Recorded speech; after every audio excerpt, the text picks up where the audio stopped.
हम्म। तो जय हिंद प्यारे बच्चों, मैं आपका बायोलॉजी एजुकेटर साहिल कुमार और स्वागत है मेरे चैनल ino.by एजुकेशन में। तो जैसे कि हम पिछले वीडियो में लेक्चर नंबर 3 में अमीबा में द्विविखंडन, पैरामीशिया में द्विविखंडन तथा यूग्लिना में द्विविखंडन को पूर्ण तरीका से अच्छी तरीका से हम पढ़ लिए थे। आज के वीडियो में हम प्लाज्मोडियम में बहुविखंडन के बारे में पढ़ेंगे, जो बोर्ड की दृष्टि से बहुत इंपॉर्टेंट है प्यारे। और कई बार इस प्लाज्मोडियम में बहुविखंडन को पूछा भी गया है, इससे संबंधित ऑब्जेक्टिव भी पूछा गया है। तो आज हम प्लाज्मोडियम में बहुविखंडन को बिल्कुल इजी तरीका से, बिल्कुल आसान तरीका से हम समझेंगे और आशा करते हैं एक बार समझने के बाद आप दोबारा कभी नहीं भूलोगे। तो हम समझते हैं, चलो देखते हैं। अगर आपसे पूछ ले कि प्लाज्मोडियम में बहुविखंडन क्या है, यानी कि मल्टीपल फिजन इन प्लाज्मोडियम क्या है, यानी प्लाज्मोडियम में बहुविखंडन कैसे होता है, तब थोड़ा सा रुको प्यारे। हम पढ़ रहे हैं प्लाज्मोडियम में बहुविखंडन। तब प्लाज्मोडियम में बहुविखंडन को समझने के लिए या प्लाज्मोडियम में बहुविखंडन को समझने से पहले हम प्लाज्मोडियम क्या है उसको बारे में भी थोड़ा सा जान लेते हैं, है ना। डायरेक्ट हम प्लाज्मोडियम में बहुविखंडन समझेंगे तो अच्छा नहीं लगेगा। हम प्लाज्मोडियम में बहुविखंडन को समझने से पहले ये प्लाज्मोडियम क्या है उसके बारे में भी जानकारी ले ले। देखो प्लाज्मोडियम क्या है, देखो यहाँ पे नोट कर दिए प्यारे। अगर आपसे पूछ दे कि प्लाज्मोडियम क्या है तो कहेंगे यह एक मलेरिया परजीवी है। कौन से परजीवी जी? यह एक मलेरिया परजीवी है। मलेरिया परजीवी का मतलब क्या होता है प्यारे? यानी कि मलेरिया परजीवी का मतलब होता है मलेरिया रोग उत्पन्न करने वाले जीव। तो प्लाज्मोडियम क्या है? एक मलेरिया परजीवी है, मलेरिया रोग उत्पन्न करने वाले जीव है।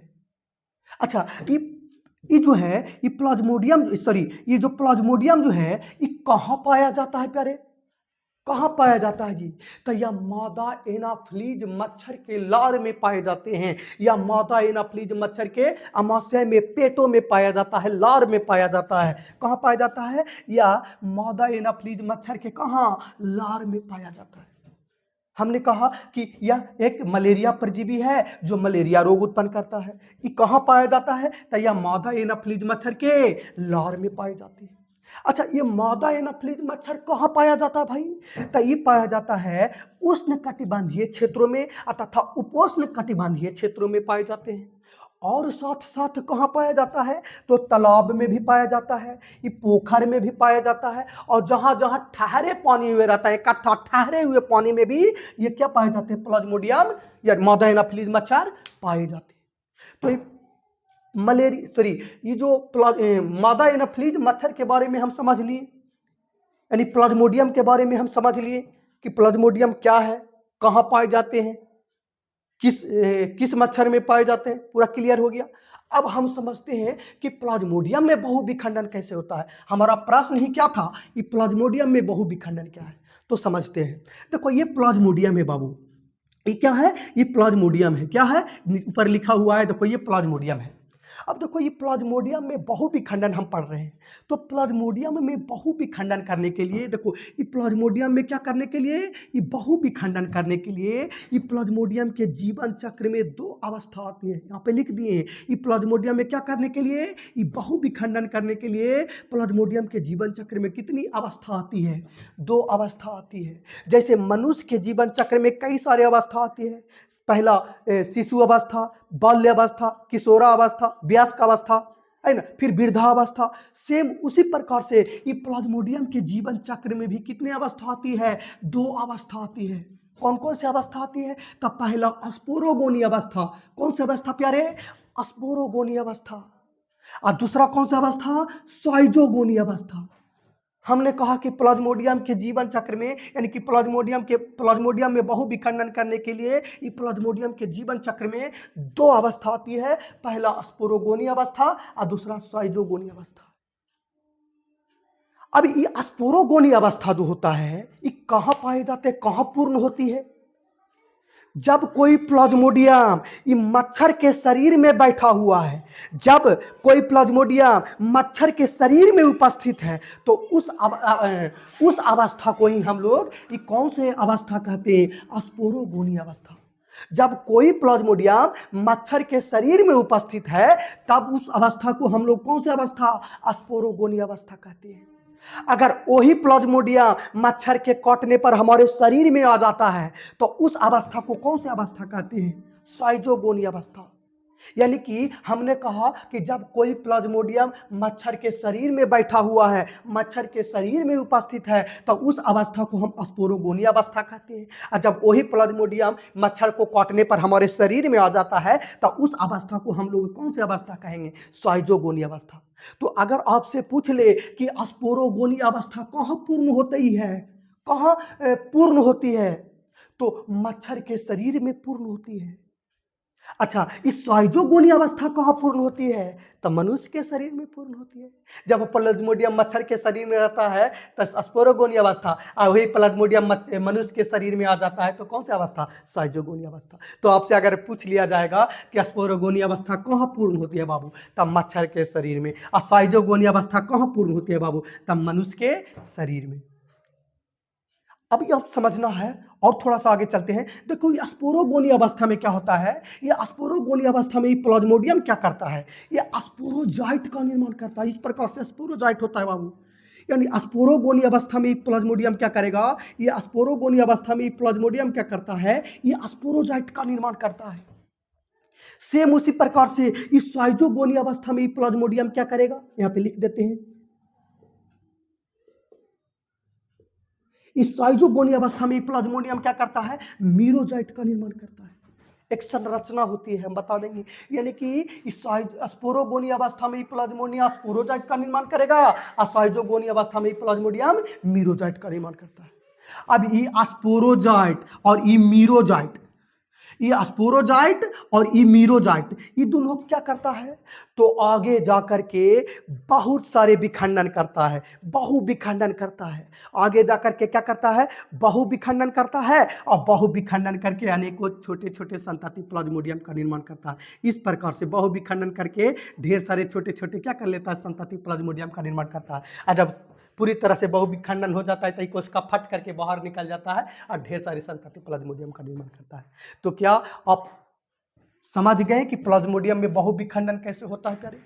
अगर आपको प्रश्न लिख करके पूछ लिया जाए और लिखने की बारी आ जाए तो आप कैसे लिख सकते हो, आपको लिखने की बारी आ जाए कि प्लाज्मोडियम में बहुविखंडन को लिखें, वर्णन करें, परिभाषित करें, तो आप कैसे लिख सकते हो, लिख सकते हो प्यारे इस तरह से कि प्लाज्मोडियम में बहुविखंडन करने के लिए प्लाज्मोडियम के जीवन चक्र में दो अवस्था आती है, पहला स्पोरोगोनी अवस्था और दूसरा साइजोगोनी अवस्था।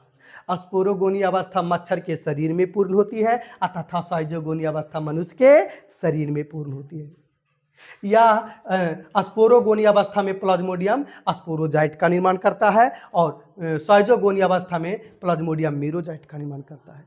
यह स्पोरोजाइट और मीरोजाइट आगे जाकर के बहुविखंडन करके ढेरों संतति, अनेकों संतति प्लाज्मोडियम का निर्माण करता है और जिसे ही हम लोग प्लाज्मोडियम में बहुविखंडन कहते हैं। चलो हम लिख देते हैं, आप लोग लिख लीजिएगा।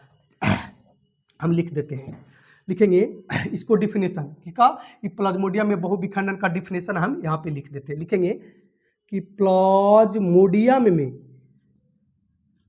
बहुविखंडन करने के लिए, बहुविखंडन करने के लिए प्लाज्मोडियम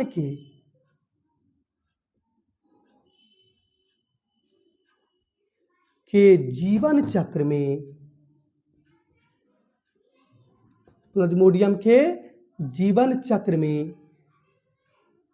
चक्र में दो अवस्था आती है।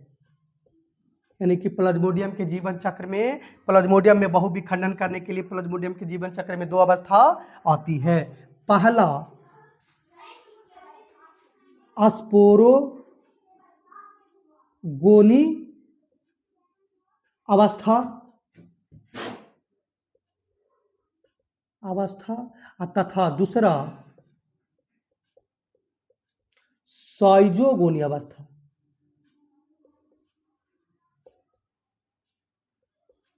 स्वाइजोगोनी अवस्था। स्पोरोगोनी अवस्था में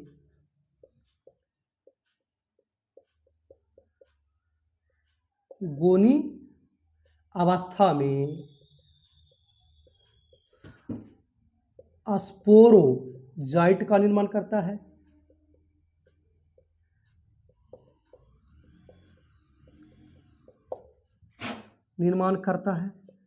तथा स्वाइजोगोनी अवस्था में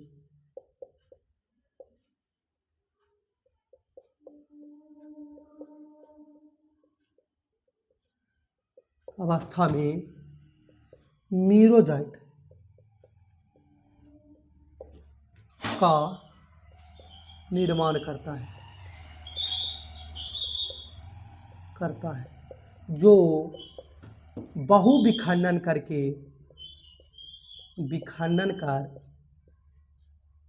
अनेकों संतति प्लाज्मोडियम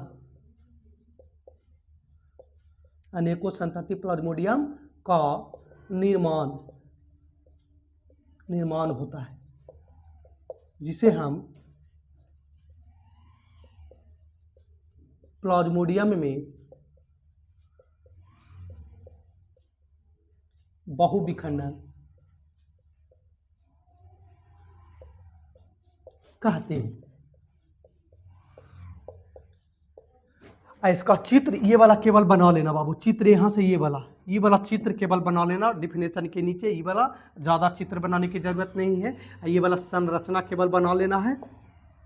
यही मिलेगा बाबू आपको 5 नंबर। यही आपको क्या, ये वाला डिफिनेशन नीचे लिख लेना है बहुविखंडन का, और उसके बाद ये वाला, ये बहुविखंडन के बाद ये प्लाज्मोडियम के नीचे ये वाला संरचना बना देना है, तो आपको 5 नंबर मिलेगा बाबू। तो आशा करते होंगे प्लाज्मोडियम में बहुविखंडन आप अच्छी तरह से समझ गए होंगे।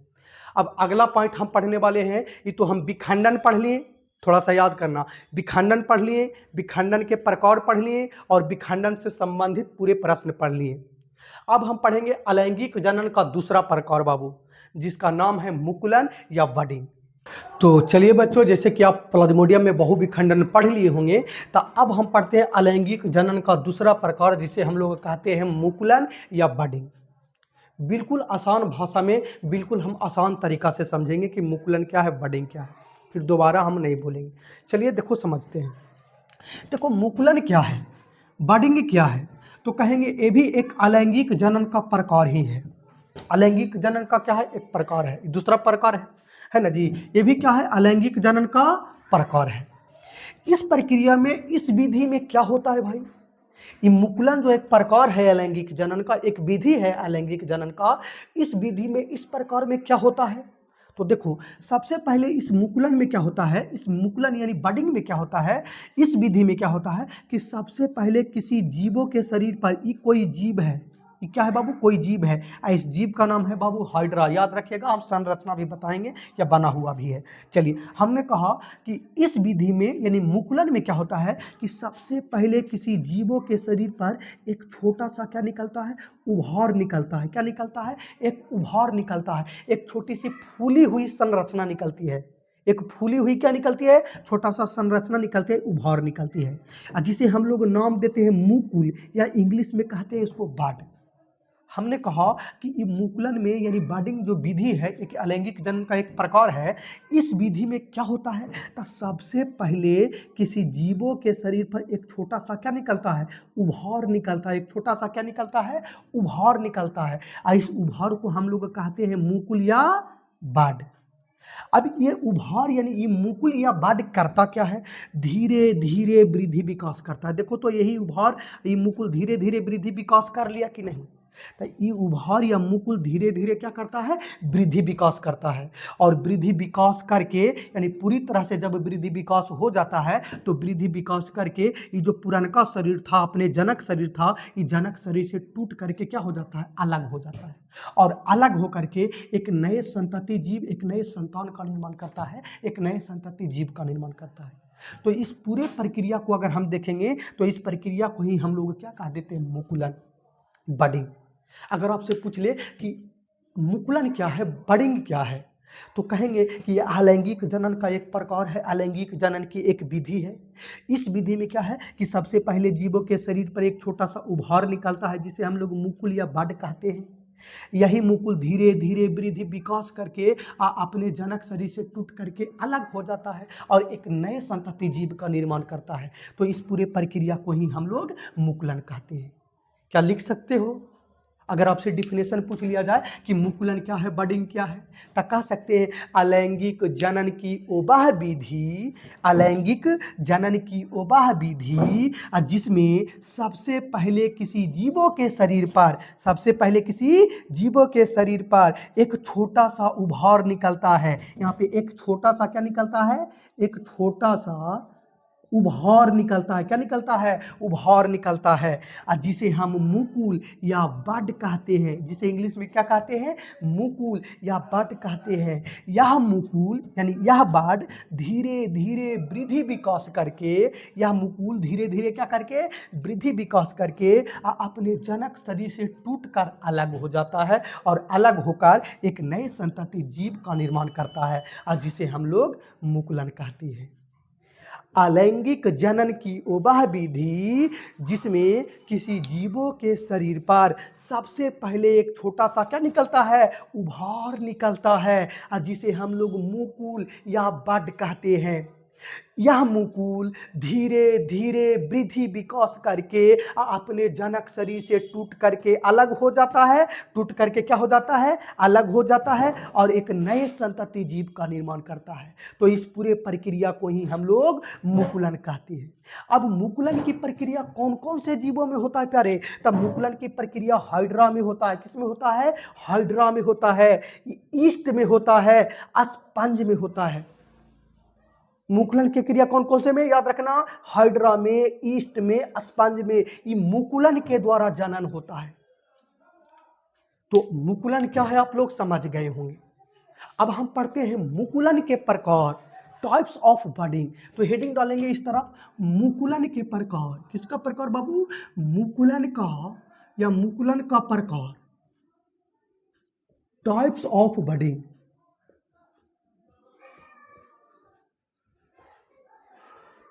Types of budding. अगर मुकुलन की प्रकार की बात किया जाए तो मुकुलन जो होते हैं प्यारे दो प्रकार के होते हैं। कितने प्रकार के? दो प्रकार के होते हैं। मुकुलन कितने प्रकार के? दो प्रकार के होते हैं। मुकुलन कितने प्रकार के होते हैं बाबू? दो प्रकार के होते हैं। Two types of budding. कौन कौन से दो प्रकार के होते हैं? तब पहला बाह्य मुकुलन। पहला कौन से मुकुलन? बाह्य मुकुलन। पहला कौन से मुकुलन बाबू? बाह्य मुकुलन। और दूसरी कौन? दूसरी होता है बाबू अंतः मुकुलन। दूसरा कौन से? अंतः मुकुलन। अंतः मुकुलन। पहला बाह्य मुकुलन और दूसरी कौन से? अंतः मुकुलन। अच्छा, ये बाह्य मुकुलन का मतलब यानी इंग्लिश में क्या कहते हैं? बाह्य मुकुलन को इंग्लिश में क्या कहते हैं? तो एक्सटर्नल बडिंग।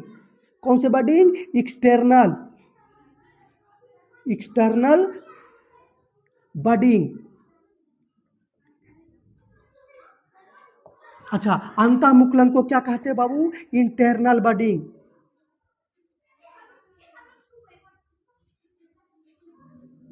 कौन से बडिंग? Internal budding. अगर आपसे पूछ दिया जाए कि बाह्य मुकुलन क्या है, एक्सटर्नल बडिंग क्या है, अगर आपसे पूछ लिया जाए कि अंतः मुकुलन क्या है, इंटरनल बडिंग क्या है, तो बिल्कुल आसान है। जब देखो, जब मुकुल बाबू ध्यान से सुना, ये कोई हाइड्रा बनाए थे अभी अभी जी, ये क्या बनाए थे? हाइड्रा। ये क्या बनाए थे? हाइड्रा। थोड़ा सा संरचना बना देते हैं, ये हाइड्रा है मान लिया जाए, ये हाइड्रा था। एक और जीव बना देते हैं समझने के लिए। देखो एक जीव बना रहे हैं बाबू, इसको हम लोग कहते हैं स्पंज। क्या कहते हैं? स्पंज। एकदम पूरा घैला के समान दिखाई देगा, देखो यही है स्पंज। इस प्रकार से स्पंज, ये क्या है जी? यही है स्पंज। एनसीईआरटी में देखना, इस चित्र बना हुआ है प्यारे, इस प्रकार से रहेगा स्पंज।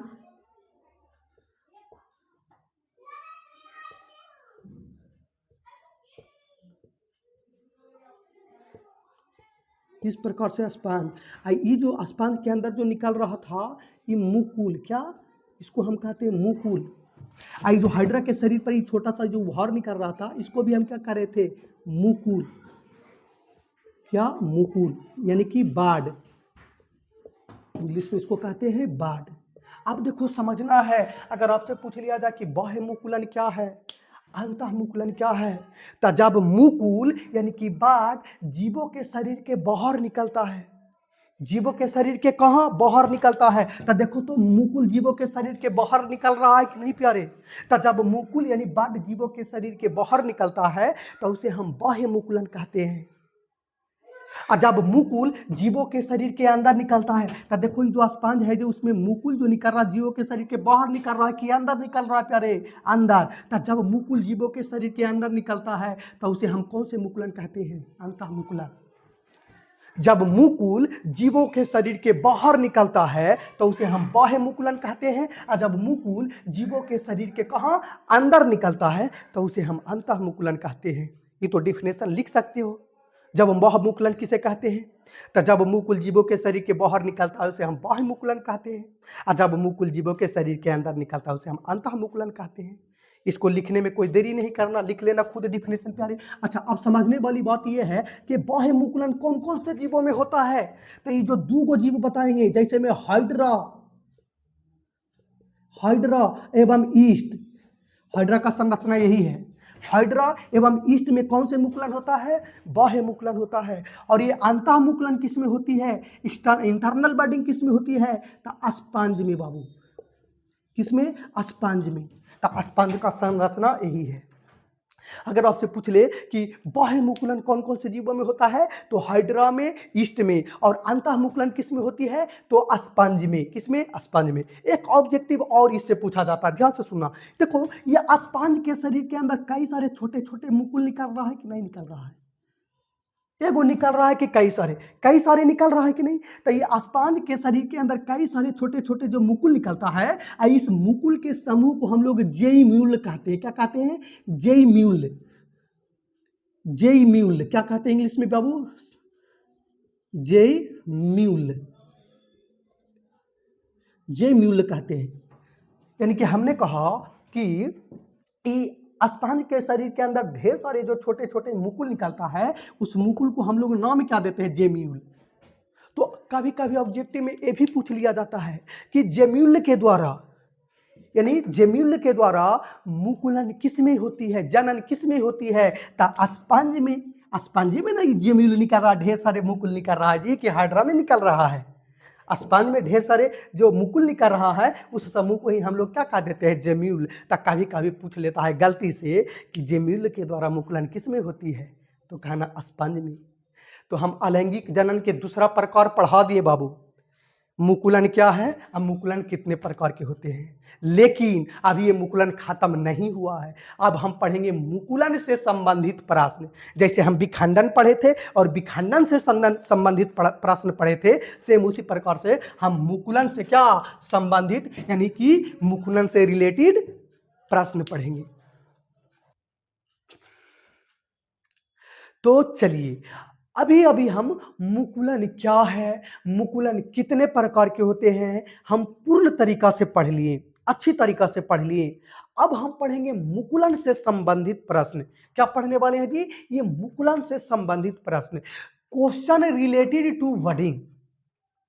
अब देखो ये मुकुलन से संबंधित टोटल 3 प्रश्न पूछ सकता है बाबू, संभावना है। सबसे पहले पूछ सकता है हाइड्रा में मुकुलन क्या है, वर्डिंग इन हाइड्रा।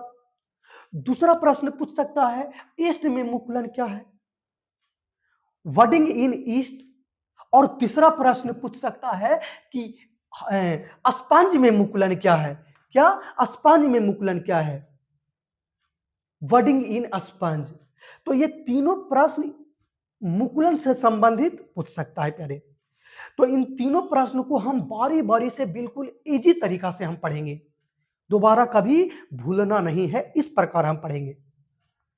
तो इन तीनों प्रश्नों को पढ़ने के लिए हम जो मुकुलन का डिफिनेशन बताए हैं, तो जो जो बच्चों का ये मुकुलन का डिफिनेशन याद रहेगा बाबू, तो ये प्रश्न बिल्कुल आसान तरीका से, बिल्कुल इजी तरीका से वो बच्चा बना लेगा। चलिए हम समझते हैं। चलिए हम सबसे पहले समझते हैं कि हाइड्रा में मुकुलन क्या है, वर्डिंग इन हाइड्रा।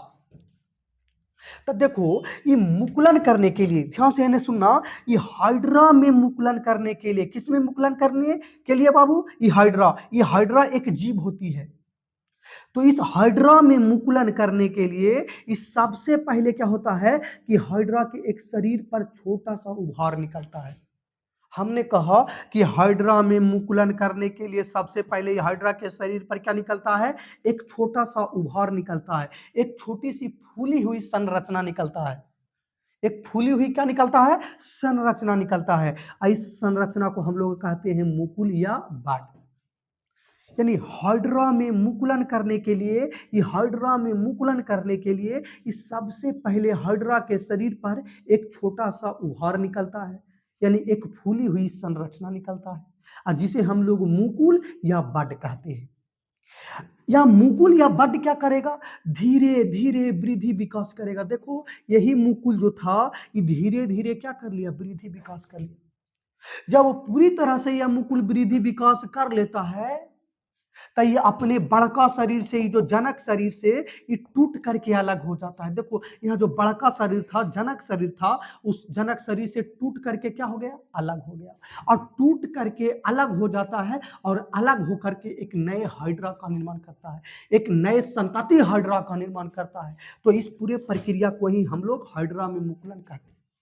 यानी कि हाइड्रा में मुकुलन करने के लिए सबसे पहले हाइड्रा के शरीर पर एक छोटा सा उभार निकलता है, जिसे मुकुल या बड कहते हैं।